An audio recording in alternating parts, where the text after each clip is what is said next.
Hi, today we are going to learn how to import Excel file into SQL Server. So here I have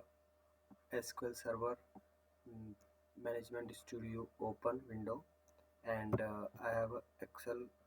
workbook in this folder, sales 17 name, and just we need to click on the uh, this database and database name, and just right click here and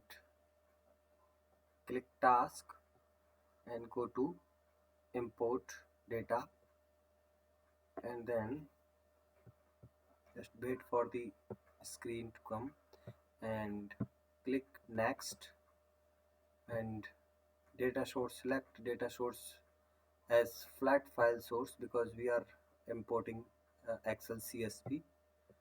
and here we need to browse the file and click here and select CSV file and click sales 17 file which we want to import in SQL Server Management Studio, and click next and click next, and here we need to select last option, which is Microsoft OLEDB provider for SQL Server. Here we will see database name animal shelter, and here we need to click next, next, and next, and finish. So here we will see success, and there is no red mark,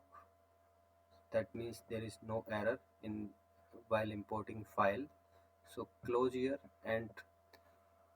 here we can see there is no sales 17 name table, but before that we need to refresh the this SQL server, and again we need to go into the table, and here you can see the cell 17 is available. Hope you liked this steps and video. Thanks for watching.